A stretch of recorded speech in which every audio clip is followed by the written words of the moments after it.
बहुत दूर बादलों के ऊपर फैली उस दुनिया में जहां पेड़ों की छालें भी हल्की नीली चमकती थीं और हवा में जड़ी बूटियों की खुशबू तैरती रहती थी, वहां था एलेनोरिया जंगल। इस जंगल के सबसे भीतर, सबसे अलग कोने में एक छोटी झोपड़ी थी। उस झोपड़ी में रहती थी लायरा, दिखने में बेहद खूबसूरत, पर किस्मत से टूटी हुई। खुले नीले आसमान जितनी साफ आंखें, लंबे भूरे खुले बाल, और कंधे पर हमेशा बैठा रहता था उसका प्यारा दोस्त, एक बोलने वाला तोता, नाम कीवी। लायरा ने दुनिया की बेरहमी बचपन से ही देखी थी। उसके माँ बाप एक अजीब बीमारी के कारण बहुत छोटी उम्र में ही चले गए थे।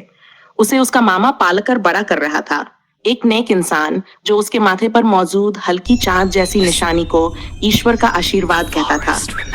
पर दुनिया इतनी दयालु नहीं थी। गांव वालों को लगता था कि लायरा के अंदर कोई रहस्यमयी शक्ति है। कभी उसके हाथों में खुद ब खुद नीली रोशनी चमक जाती, कभी टूटे पत्ते उसके छूने से फिर हरे हो जाते, और इन बातों ने लोगों के दिलों में डर भर दिया। जब मामा कुछ वर्षों बाद दुनिया छोड़ गया, सबने लायरा को मनहूस कह दिया। पर सबसे ज्यादा दर्द उसने तब महसूस किया जब उसकी मामी ने ही पूरे गांव में घोषणा कर दी, लायरा चुड़ैल है, बदकिस्मती लेकर आई है। उसी रात उसे बिना किसी सहारे, बिना किसी अपने के गांव से निकाल दिया गया। लायरा रोती रही, कीवी उसके कंधे पर बैठकर उसको दिलासा देता रहा, और उसी रात उसने एलेनोरिया जंगल की ओर कदम बढ़ाए। जंगल शांत था, पर लायरा के दिल में तूफान मचा था। वह झोपड़ी जिसे उसने बनाया बेहद साधारण थी, पर वही उसका संसार बन गई। दिन में वो जंगल में जाकर फल, पेड़ की छाल और सूखी लकड़ियां खोजती।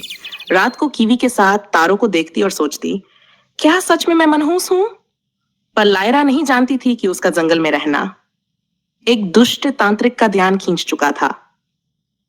एलेनोरिया जंगल के गहरे हिस्से में रहती थी राविंद्रा, एक शक्तिशाली तांत्रिक जिसका लक्ष्य था एक रहस्यमयी खजाना जिसे एल सेरिन का द्वार कहा जाता था। कहा जाता था कि खजाना किसी और ही दुनिया में छिपा था, एक ऐसी दुनिया जहां जाने के लिए सिर्फ पवित्र आत्मा ही सक्षम होती। राविंद्रा ने 100 साल साधना की थी, पर वह द्वार उसके लिए कभी नहीं खुला। एक दिन उसे पता चला एलेनोरिया में एक ऐसी लड़की रहती है जिसकी आत्मा पवित्र है और जिसकी शक्ति अनोखी है। वह लड़की लायरा थी। राविंद्रा ने सोचा, अगर मैं उस लड़की को वश में कर लूं तो उसके माध्यम से खजाना पा सकती हूँ। लेकिन एक समस्या थी, लायरा अकेली नहीं थी। वह अपने तोते कीवी के साथ कभी अलग नहीं रहती थी, और उस तोते की आंखों में एक अलग ही चमक थी, जैसे वो कई रहस्य जानता हो। राविंद्रा कई दिनों तक छिपकर लायरा को देखती रही। वह जानती थी लायरा हर सुबह जंगल में जाती है फल और लकड़ियां लेने। उसी समय राविंद्रा ने एक दुष्ट योजना बनाई। मैं कीवी को चुरा लूंगी और लायरा को मजबूर करूंगी कि वह मेरे लिए खजाना लाए।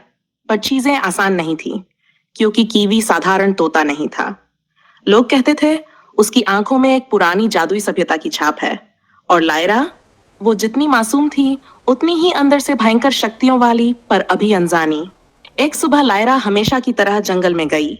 हवा में अजीब सी ठंडक थी, जंगल जैसे फुसफुसा रहा हो। लायरा ने कीवी से कहा, जल्दी लौटते हैं, आज जंगल बदला बदला लग रहा है। कीवी भी बेचैन था। लायरा को पता नहीं था कि झाड़ियों के पीछे राविंद्रा छिपी थी। उसकी आंखें लाल चमक रही थीं, उसके हाथों से काले धुएं की रेखाएं निकल रही थीं। अचानक हवा में काली धूल का एक चक्र उठा, जंगल अंधेरे में डूब गया।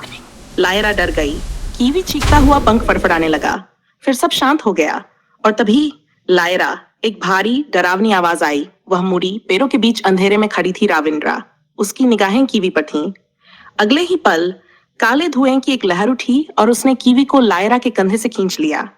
कीवी चीखता हुआ हवा में गायब हो गया। लायरा चीख उठी, कीवी।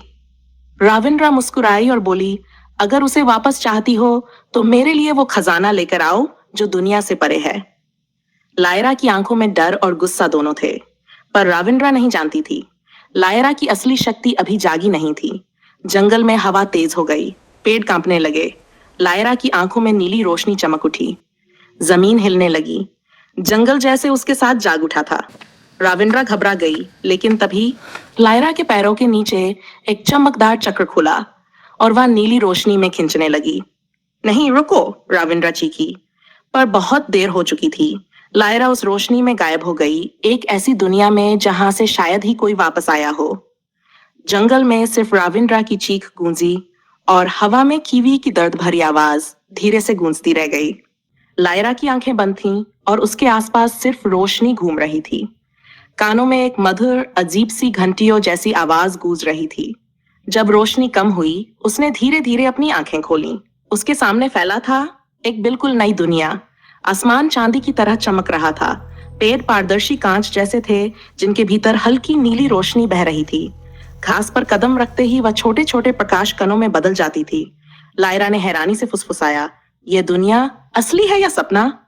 तभी हवा में किसी ने पुकारा, लायरा इधर आओ। लायरा चौंकी। यह आवाज बहुत प्यारी, नरम और पहचानी सी थी।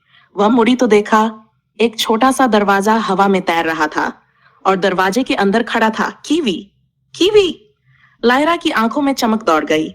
वह दौड़कर उस तैरते दरवाजे की ओर बढ़ी, पर अचानक उसके पैरों के नीचे जमीन टूटकर प्रकाश के टुकड़ों में बिखर गई और उसी क्षण एक विशाल रोशन नदी उसके सामने प्रकट हो गई। कीवी दूसरी ओर था, लेकिन दोनों के बीच थी यह चमकती नदी जो किसी जादुई ऊर्जा से भरी हुई थी। मेरे पास मत आना लायरा, कीवी चिल्लाया। यह नदी पवित्र है।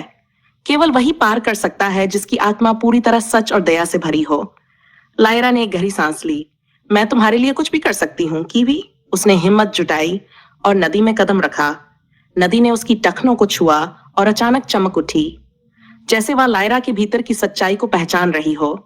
लायरा आगे बढ़ती गई। नदी उसके हर कदम के साथ और रोशन होती जा रही थी। उसकी आंखों में आंसू थे, लेकिन होठों पर मुस्कान। मैं आ रही हूँ कीवी। अंततः वह नदी पार कर गई। कीवी उसके कंधे पर उड़कर आ गया और उसके गाल से सिर रगड़ते हुए बोला, मैं जानता था तुम आओगी। पर खुशी के उसी पल पूरी दुनिया कांपने लगी।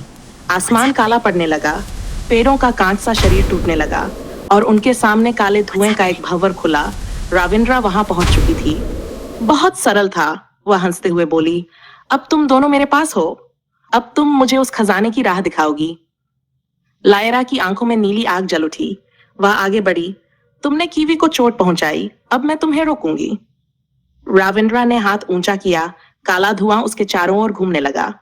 जमीन फटने लगी, जैसे वह उसकी शक्ति का भार सह न सके। पर तभी पूरी दुनिया में एक तेज चांदी जैसी रोशनी फैली और उस रोशनी से उभरा एक बेहद सुंदर दिव्य आकार। उन्होंने सफेद नीले वस्त्र पहने थे, चेहरे पर अनंत शांति, आंखों में सितारों जैसी चमक। उन्होंने कहा, लायरा, तुम्हारे मन की पवित्रता ने इस दुनिया को जगा दिया है। तुम ही असली संरक्षक हो। अब तुम्हें अपनी शक्ति को स्वीकार करना होगा। लायरा ने धीरे से पूछा, क्या मैं राविंद्रा को रोक सकती हूँ? उस दिव्य आकृति ने मुस्कुराकर कहा, हाँ, क्योंकि तुम्हारे भीतर वो शक्ति है जो किसी के भीतर आसानी से नहीं होती। प्यार, दया और सत्य। उन्होंने अपनी हथेलियां उठाई और एक चमकता हुआ नीला क्रिस्टल लायरा की ओर बढ़ा। जैसे ही वह क्रिस्टल लायरा के हाथ में आया, उसकी पूरी देह नीले प्रकाश से भर गई। उसके बाल हवा में उठ गए और उसकी आंखें चांद जैसी चमकने लगीं। राविंद्रा डर गई। ये क्या है? लायरा आगे बढ़ी। उसने कहा, यह इस दुनिया की शांति है और तुम इसे छू भी नहीं सकती। उसने हाथ खोला और उसकी हथेली से निकली नीली रोशनी राविंद्रा पर गिर पड़ी।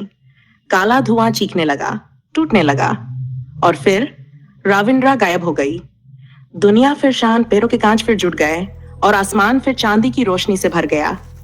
कीवी लायरा के कान के पास फुसफुसाया, तुम वाकई खास हो लायरा।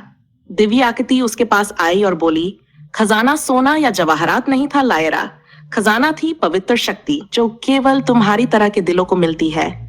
तुमने इस दुनिया को बचाया है, अब तुम इसकी संरक्षक हो। लायरा के चेहरे पर वह पहली बार वाली मासूम मुस्कान लौट आई। मुझे बस कीवी चाहिए था, वह हंसते हुए बोली। दिव्य आकृति ने सिर झुकाया और हल्की हवा में विलीन हो गई। लायरा ने आसमान की ओर देखा, फुसफुसाते हुए, अब मैं किसी की मनहूस नहीं हूं, मैं अपनी दुनिया की रक्षक हूं। और आसमान में हजारों छोटी रोशनियां खिल उठीं, जैसे सितारे भी उसकी जीत का जश्न मना रहे हों। कीवी ने उसके कंधे पर बैठकर कहा, घर चलें लायरा। उसने सिर हिलाया और दोनों वापस उसी दरवाजे की ओर बढ़े जिससे आए थे। दुनिया रोशनी में घुलती गई और कहानी एक खूबसूरत शांति, जीत और प्यार के साथ पूरी हो गई। Don't forget to subscribe.